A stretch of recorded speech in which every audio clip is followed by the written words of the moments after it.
मेरे जेठ मास की 11 की कथा सुनो। इस दिन निश्चय ही व्रत रखना चाहिए। इससे सभी कष्ट दूर हो जाते हैं। जय श्री कृष्ण मित्रों, आप સૌનું સ્વાગત છે આપના પોતાના ભક્તિભર્યા યુટ્યુબ ચેનલમાં।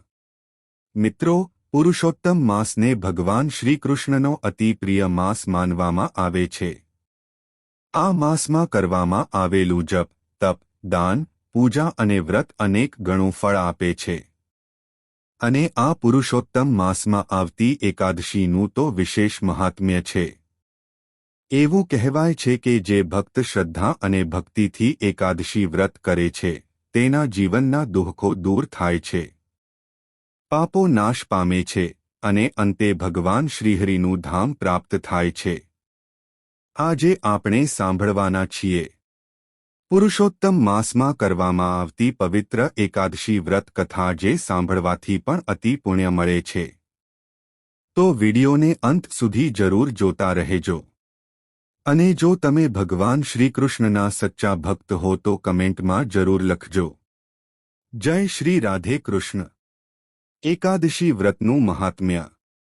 પ્રાચીન સમયમાં ઋષિમુનિઓએ ભગવાન વિષ્ણુને પૂછ્યું, હે પ્રભુ, દુનિયામાં એવું કયું વ્રત છે જે કરવાથી મનુષ્યના બધા પાપો નાશ પામે ને જીવન સુખમય બને? ત્યારે ભગવાન શ્રીહરિ બોલ્યા, એકાદશી એ સર્વ વ્રતોમાં શ્રેષ્ઠ વ્રત છે। જે ભક્ત એકાદશીનું પાલન કરે છે તેને હજારો યજ્ઞનું ફળ મળે છે। ભગવાને આગળ કહ્યું, પુરુષોત્તમ માસમાં આવતી એકાદશી તો વધુ જ પવિત્ર છે। આ દિવસે ઉપવાસ, જાગરણ અને હરિનામ સ્મરણ કરનાર ભક્ત પર હું વિશેષ કૃપા વરસાવું છું। કથાની શરૂઆત। પ્રાચીન સમયમાં એક સુંદર નગર હતું। તે નગરમાં એક ગરીબ બ્રાહ્મણ રહેતો હતો। બ્રાહ્મણ ખૂબ જ ધાર્મિક હતો, પણ તેના જીવનમાં અતિ ગરીબી હતી। ઘરમાં ખાવા માટે અન્ન નહોતું, પહેરવા માટે સારા કપડાં નહોતા, અને પરિવાર પણ દુઃખમાં દિવસ પસાર કરતો હતો। બ્રાહ્મણ રોજ ભગવાન વિષ્ણુની ભક્તિ કરતો, પણ છતાં દુઃખ દૂર નહોતું થતું। એક દિવસ બ્રાહ્મણની પત્નીએ કહ્યું, હે સ્વામી, તમે રોજ ભગવાનની ભક્તિ કરો છો પણ આપણું દુઃખ કેમ દૂર થતું નથી? બ્રાહ્મણે શાંતિથી જવાબ આપ્યો, દેવી, ભગવાન પર વિશ્વાસ રાખો, એક દિવસ જરૂર કૃપા થશે। સંતનો આગમન। એક દિવસ તેમના ઘરે એક મહાત્મા સંત આવ્યા। બ્રાહ્મણ દંપતીએ ખૂબ પ્રેમથી તેમનું સ્વાગત કર્યું। ઘરમાં કંઈ નહોતું, પણ જે થોડું હતું એ ભક્તિપૂર્વક સંતને અર્પણ કર્યું। સંત તેમની સેવા જોઈને પ્રસન્ન થયા। તેમણે કહ્યું, હે બ્રાહ્મણ, તમે ખૂબ જ પવિત્ર અને સત્યનિષ્ઠ છો।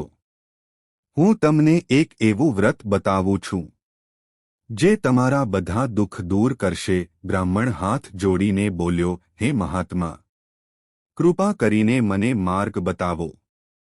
ત્યારે સંતે કહ્યું, પુરુષોત્તમ માસમાં આવતી એકાદશીનું વ્રત કરજો। આ દિવસે નિષ્ઠાપૂર્વક ઉપવાસ કરજો, ભગવાન વિષ્ણુનું સ્મરણ કરજો, રાત્રે જાગરણ કરજો અને ગરીબોને દાન કરજો। આ વ્રતથી ભગવાન શ્રીહરિ પ્રસન્ન થાય છે ને જીવનના બધા સંકટ દૂર કરે છે। વ્રતની તૈયારી। બ્રાહ્મણ દંપતીએ સંતની વાત માની। એકાદશી આવવાની હતી। તેમણે ઘર સાફ કર્યું, ભગવાન શ્રીકૃષ્ણની મૂર્તિ સ્થાપિત કરી, દીવો પ્રગટાવ્યો, ફૂલોથી પૂજા કરી। એકાદશીના દિવસે વહેલા સ્નાન કરીને બંનેએ વ્રતનો સંકલ્પ લીધો।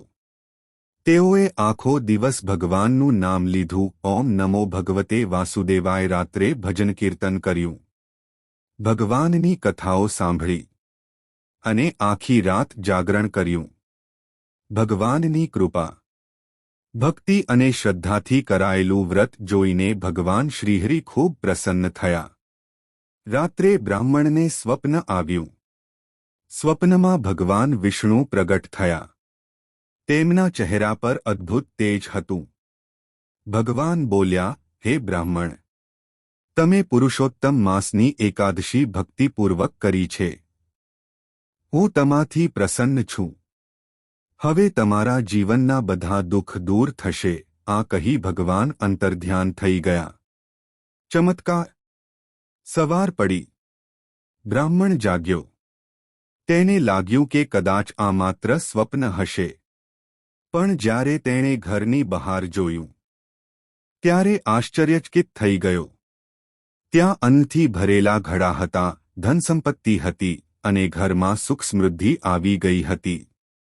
બ્રાહ્મણ અને તેની પત્ની ભગવાનનો આભાર માનવા લાગ્યા. તેઓ રોજ ભક્તિ કરવા લાગ્યા. દરેક એકાદશીનું વ્રત કરવા લાગ્યા. ગરીબોને દાન આપવા લાગ્યા. ધીમે ધીમે તેમનું જીવન સુખમય બની ગયું. રાજાની કથા. એ જ નગરમાં એક રાજા પણ રહેતો હતો. રાજા ખૂબ જ અહંકારી હતો. તેને ભગવાનમાં વિશ્વાસ નહોતો. એક દિવસ તેણે બ્રાહ્મણને પૂછ્યું, તારા જીવનમાં આટલો બદલાવ કેવી રીતે આવ્યો? બ્રાહ્મણે વિનમ્રતાથી જવાબ આપ્યો, આ બધું પુરુષોત્તમ માસની એકાદશી વ્રતનું ફળ છે. રાજા હસવા લાગ્યો. તે બોલ્યો, માત્ર ઉપવાસ કરવાથી કોઈ ધનવાન બની જાય. આ બધું અંધશ્રદ્ધા છે.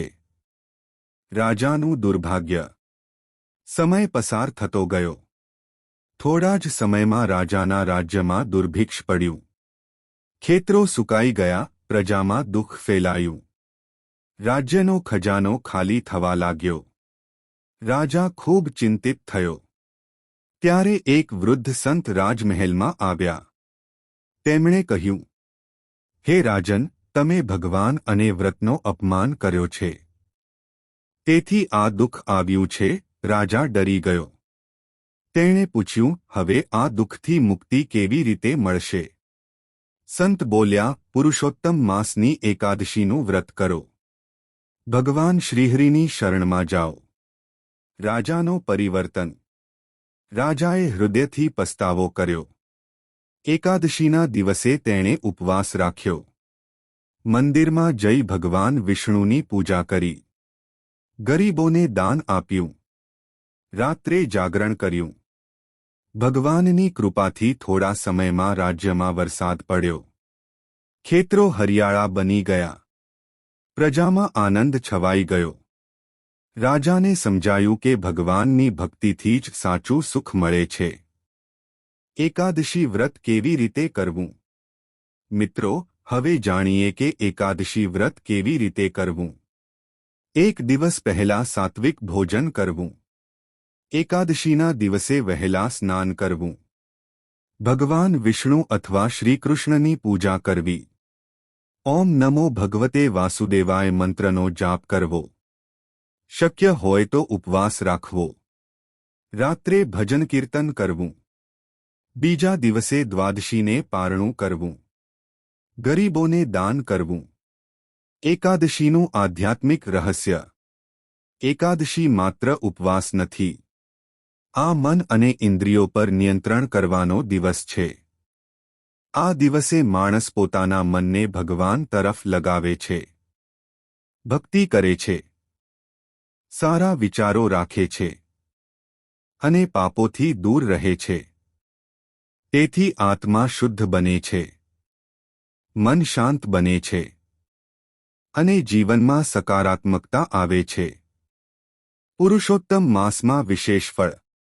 શાસ્ત્રોમાં કહેવાયું છે કે પુરુષોત્તમ માસમાં કરવામાં આવેલી એકાદશીનું ફળ અનેક ગણું વધે છે.